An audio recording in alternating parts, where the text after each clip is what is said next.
get into sewing and how we're going to hook these pieces together. I want to show you the tools that I use the most. I use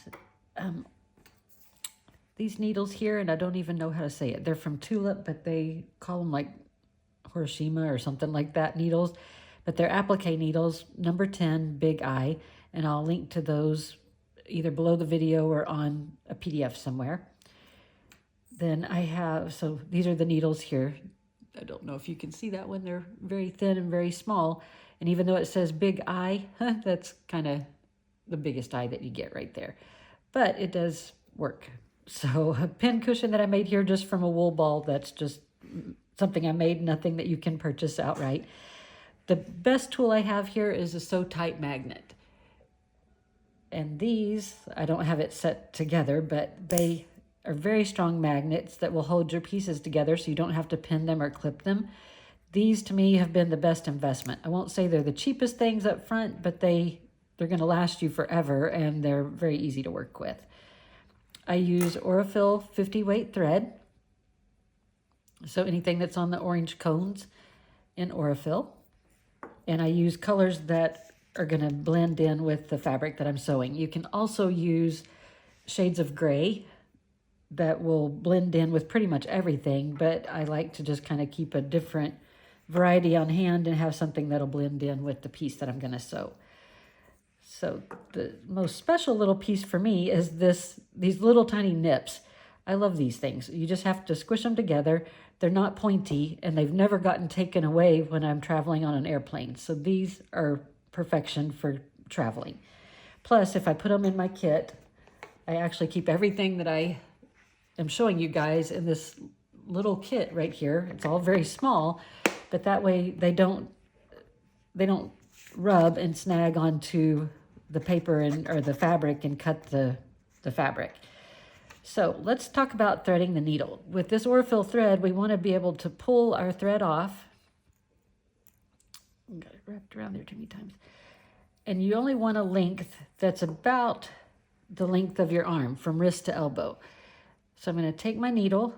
I have not cut my thread off yet because I want to pull it off the spool in a certain direction. I am going to clean up this end a little bit because it's a little fuzzy. And then I squish the thread really close between my fingers, find the eye of the needle, and just push that right down over it. And then you can thread the needle. So I am going to keep pulling the thread off the spool. And so you can see the end of my thread is here. I'm going to cut just a little bit farther down than that. And then we can just put that out of the way. Okay, so we have our needle ready to go. The longest part of your thread should always be the end that came off the spool. So this first end down here is the end that we cut first. This was the end that we cut second. And as we go, we're going to keep pulling it through so that this is always the end that is the one that's off the spool. So we'll tie a knot when we get to sewing. Okay, talking about lining up the pieces. So I kind of have my stripes running up and down here, and I know on these I want them to sew like this because of the way they're going to be in the quilt. So I'm going to find those two edges, and then I'm flipping it where it's right sides together. What you need to worry about is matching up the points. And because we folded the fabric, they're always going to be a little bit different, and don't stress too much over that. But just know that you want to center this as good as you can and get those as close as possible. I also offset the back a little bit higher this way than the front is. The front's a little bit lower because when I sew, I tend to go this way, and so it makes it easier for me to grab the fabric. You can try matching them exactly with each other and give that a shot, but I find for me if it's just a fraction down, it makes it a lot easier for me to sew. I've got that there. I'm going to take my Sew Tight, and this is why I keep it offset like this, because I can grab it easier. I put this part that has more texture on it next to the fabric because I feel like it grips a little bit better. And now I can pop the magnet off. I've got the backing there, and then I just pop the rest of the magnet onto the other side. And do you see how well that's holding that? So I don't have to squish this together. I don't have to stress my hand to hold this. I can just gently hold this fabric and it keeps all that together for me. So I'm going to grab my needle with my thread, and I'm going to come to this corner, and if you can see, I'm just pretty much right at the very corner here, and I've picked up 2 threads, and I'm going to come here and pick up 2 threads. That does take a bit of practice just to get used to picking up such a small amount, but you'll get the hang of it. So I've run my needle and my thread through. I have a little tail here. I'm going to hold that tail down with my finger, and I'm going to run through that same spot again. And when we get to this point, I'm going to run my needle through the loop that it made twice and just pull it tight. Okay, so now we have a knot in our piece, so it can't come apart, and then we're just going to continue sewing. So we're doing a whip stitch, and I sew a little differently when I'm doing the EPP than I do when I'm sewing something else. So in this case, I'm holding the needle here, and I'm going to sew away from me, because if I sew like this, do you see how much I'm turning my wrist, and basically it's a very awkward angle to sew at, and your arm's going to get tired. But if you stay here, you can come in here and just pick up a couple of threads, and you can see I'm very, very close right here. My goal is going to be, I want to say like 18 stitches per inch. Truthfully, I don't count them anymore, but just so you know, it's going to be pretty tight. And pull the thread through and over. So when I'm coming through, I'm going straight through both pieces, and then the whip part is coming over here, and then I'll go through again.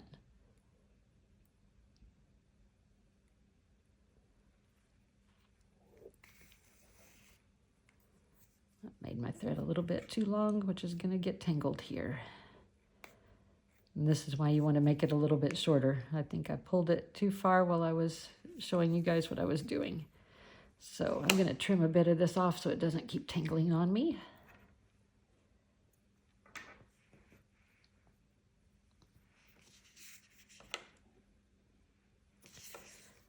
Okay.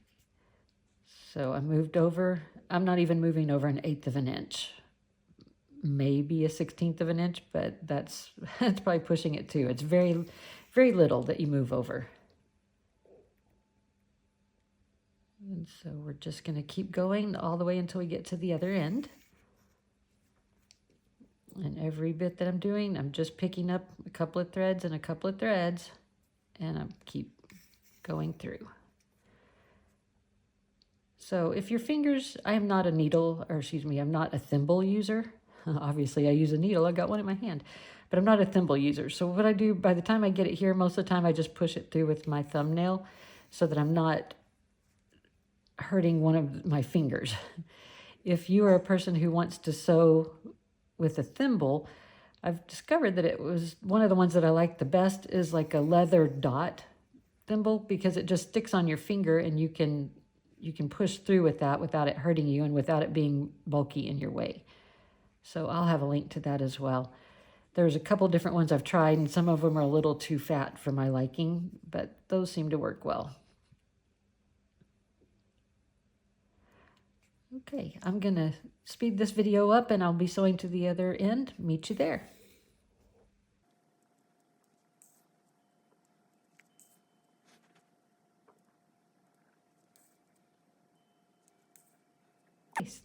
I also said I was going to meet you all the way at the other end, but there are a couple other things I'm thinking about while I'm sitting here sewing.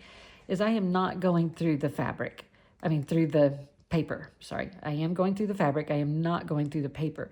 And that's why you didn't want to wrap that fabric extremely tight over the edge, because you want to have a little bit of looseness there that you can run your needle through. So keep that in mind when you're glue basting, that you can still get a little bit of wiggle room in there so you can pull your needle and thread through easily. If you happen to go through the paper, it's not the end of the world, but it will make it harder to get the paper out at the end. So try not to get too close to that.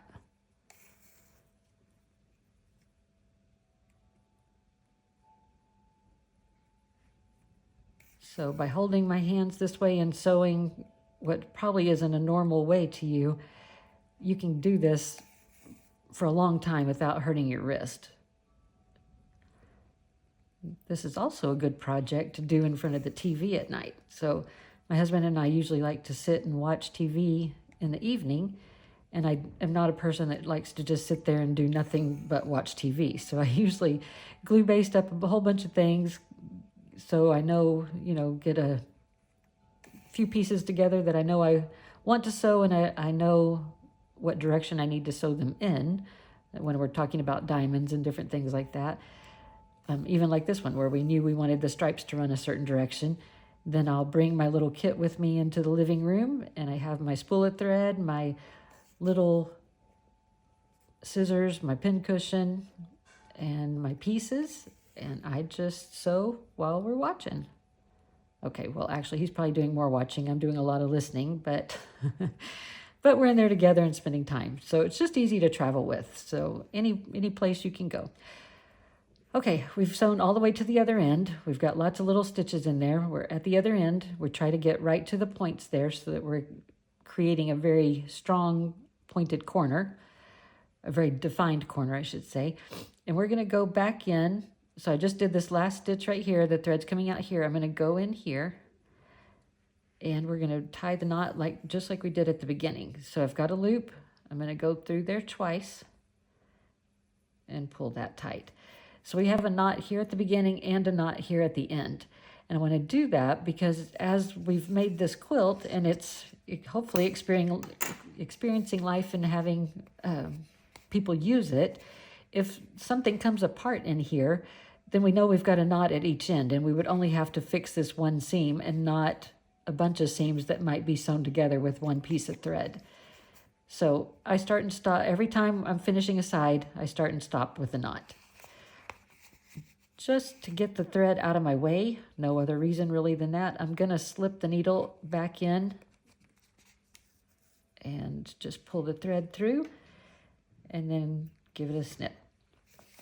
And then you're done.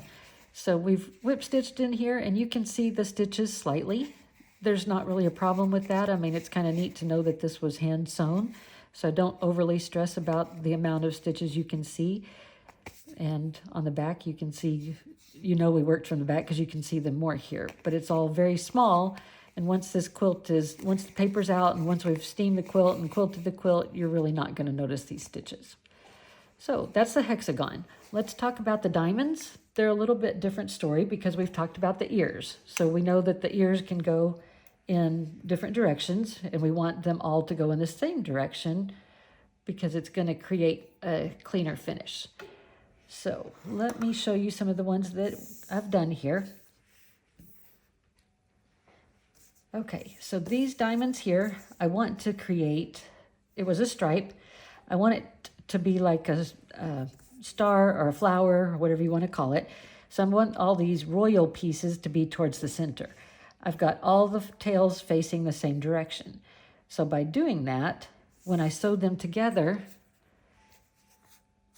you can see that all the tails are going in a circle. So when I sew these other three ones together and put them with this, they're going to interlock with this so that all the tails spin the same direction. And you want that because you don't want one going one way and one going the other way and then getting these big bundles of knots of fabric, whatever you want to call it, but you want them all going the same direction. So I did base some of these the wrong way on accident, but this way you can kind of see what I'm talking about. So this one's right. It matches the way those tails are. This one's going the opposite direction, and this one's going the opposite direction. So if I was sewing these two together, it seems easier right here because the tails are going different ways. So when I would flip these over to match them, the tails are down out of the way. So right now it seems really easy. But then once it butts up with something else, so let's see if it was going this way, now the tails are bumping into each other. And we don't want that because, like I said before, if we sewed this and then we flip that open, then somewhere or another, one of these is going to have to fold over the other, and it's going to create a bigger bump of fabric right there. It's not so bad when you're just looking at the quilt, but maybe the long armer or somebody that's going to do your quilting, or you, whoever's going to actually do the quilting on the quilt, is going to hit those bumps, and it's going to make it harder for them. So if you think about it, before you sew your pieces together, look at them and make sure that you've done all your pieces going the same direction, so that when they sew together, it will be interlocking. So it would be here, and this one would slide underneath here, so they all face the same direction. So it'll be a lot like this one. So if I flip this one over, they're all going the same direction. Okay, then we'll attach these two together. And these they're not made to go together. I need to fix these that I did wrong. But you can see how now those points all go in a circle, and they're all going to lay flat on the back. So let's sew a diamond together. Okay, so I'm going to make sure that I know which two seams again that I want to sew together. Make sure that I'm not matching up something I'm not intending. So I'm going to come here, know what I'm matching, and then I'm going to turn this and match up my corner here. And then I didn't just fold this ear out of the way. Even though we glued it up here, we can pull it back and fold it out of the way. And we're going to match it to this corner right here. And once again, I'm leaving the back side a little bit farther up, the front side a little bit farther down. And then I'm going to kind of crease that with my finger so I still know where the corner is here. Take my Sew Tight magnet that I still have hooked together this offset way, put the textured side down, and put the backing on the other side. And this can also help hold down these tails when you need to tuck them out of the way. So now we've got our piece matched up, and I've got my needle already threaded for this.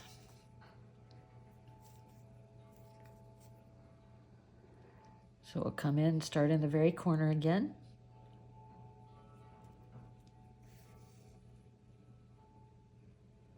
Leave our little tail, hold it down,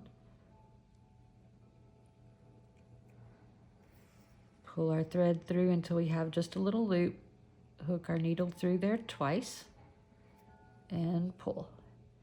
So now we've created our little knot right there, and we're just going to continue sewing like we did on our hexagon from the beginning, from here to here.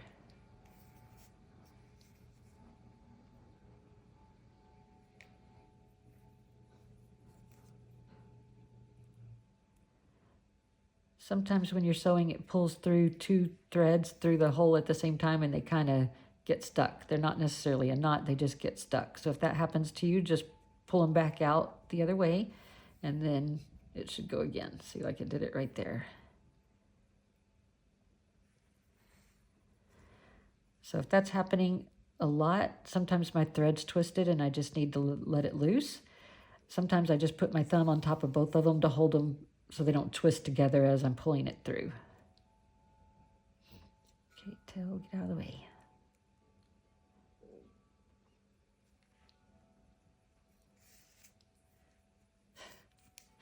It's just not cooperating with me here today. It's the curse of the camera, you know. Anytime I try to show something on camera, it always wants to misbehave.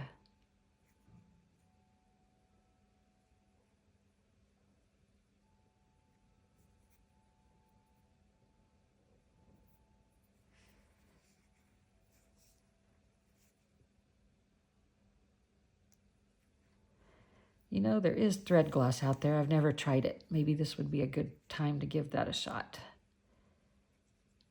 I'll have to look up some different ones and see if we can find one that's good.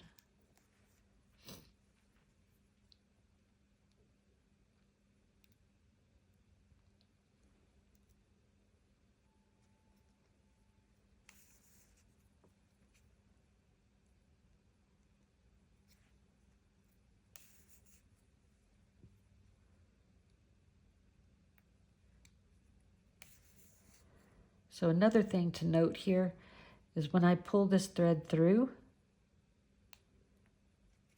I am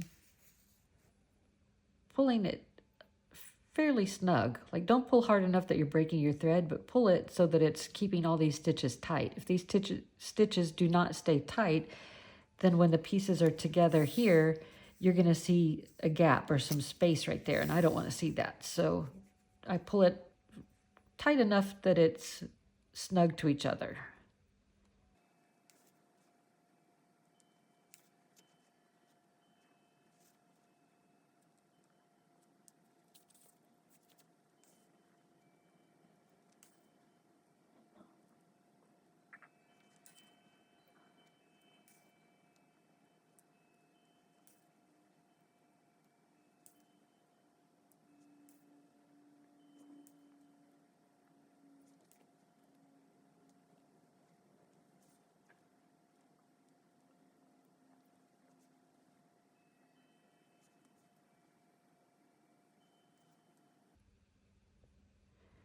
Okay, we've made it to the other end. And although it looks like my corner's over here, it's not, because that's where I folded the fabric just to get that ear back. So I'm coming here to the corner of where the paper is inside, and the corner of the other one, pull my needle through. We're going to tie a knot like we did on the hexagon. So bring my thread over. I'm going to go back through those close to the same holes, and pull the thread through until I get that loop, and then run my needle through that twice and pull it tight. Keep getting that ear caught in there. Okay, so now we have our knot there. We can take off the magnet. Easiest way to get the magnets off is to just slide them and then let it pull the back off. And then I open this up, and then I'll slide the needle through on top of the paper just to get the thread tail out of the way here. And then just trim the thread. And we're done. So I'll go ahead and attach this one. We can come here, or we can come, see if this one goes that way, because it's looking weird because I folded the fabric, but that's the way we originally attached it, was there. So let's attach this to that side. So we'll come here, keep that piece folded to the back. This piece to the front, I'm going to fold that one down. We're matching to the corner right here. This is the one that's going to be important because this is the one that's the center of this flower shape. And let's get our sew tight attached, holding down that tail with that one. Yeah, they do make some smaller ones. I have this one here that's like one magnet smaller, but I like these longer ones for these 2-inch shapes because they pretty much hold the whole entire seam at one time, so I don't have to keep redoing it. So I'm going to go ahead and do this one like we've done the other ones, and I'll meet you back at the end.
Okay, so we folded some of these back so that we could sew them together. So we would just fold it or press it back down. If you press this, you can use steam, just use light steam and get that all back laying the same direction so that it looks nice and neat. And then you'll be ready to attach it to your other section. So I'm going to get these ones that I needed to change the direction on fixed. And then I'll show you how we're going to attach these two sections together to create your star shape.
Okay, now we have both sides of our little star done here and ready to go. The goal when you do this is to create as straight a line as possible to sew to each other. So every line we sewed here was straight. If we had kept going, well, they're all straight, but you'll see in just a minute. If we had kept going and just sewed one more diamond onto here and another one, then we'd start getting these angles and it's going to be hard to line up that point. By sewing a set of 3 and a set of 3, we can interlock that and it'll be an easier match right here at the center. So we'll turn this right sides together, kind of fold this out of the way, and then line up with the center out to the edge. And we're going to still sew from here to here, but I'm going to line this up first because I want to make sure that that matches. And then we'll keep going across from here to here. So that's what I kind of meant by a straight line. Now I have a good line to go here, all in one piece of thread. I will still stop here and tie a knot and tie a knot and keep going, but this way I can go straight across that center seam, and I know for sure that it's matched right here because I can see it.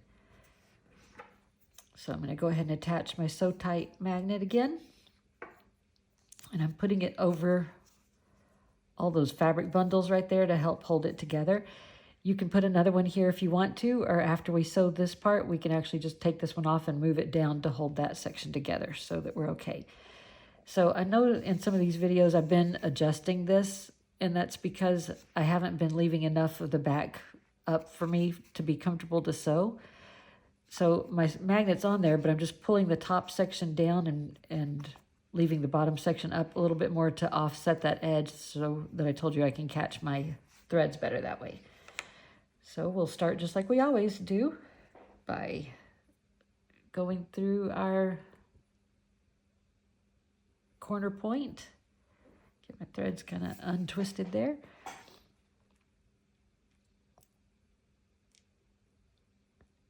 So since these were all the same size papers, these points, it all should line up. But, you know, it's fabric. It's fabric on top of paper, and we're not perfect. So just do the best you can to match up this point and this point. And tie your knot. And then just continue sewing to the middle.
Okay, we're getting close to the end here, and we really want to make sure that we're going through the point and the point here. So I just want you to slow down so we can see this.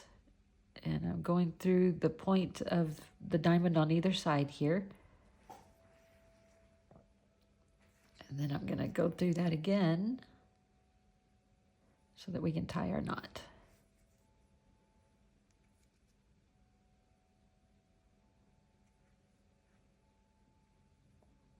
Okay, we're not going to cut our thread now because we're going to continue going, but I am going to reset the Sew Tight magnet.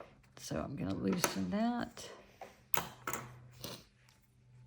And then we'll get some of these tails out of the way again to the other side, making sure we still have our thread here. And sometimes I have to kind of shift a little bit just because of the way the sewing lined up. But we have the ability to do that, so it's good. Put our Sew Tight magnet back on, making sure we don't catch our sewing thread in there. And I'm still kind of putting it on top of all these tails to help hold all that down and together. And then we can continue sewing. So we're still going to start with a knot right here. So we've got a lot of things to look at, but we're going to go through this one and then not through the tail, but through the actual piece there. It's slightly buried under that tail, so just make sure you get to that one.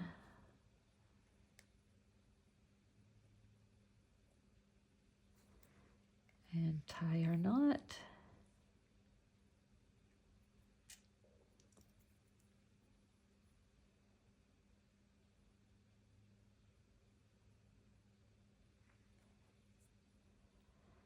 Okay, I'm going to reset my back one up a little bit so that I can see it a little better. And then I'm going to sew to the other end. I'll see you there.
Okay, we're at the other end and we're doing the same thing we've always done.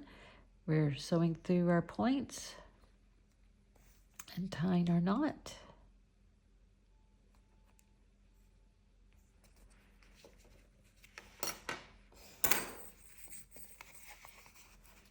And we're gonna hide our tail,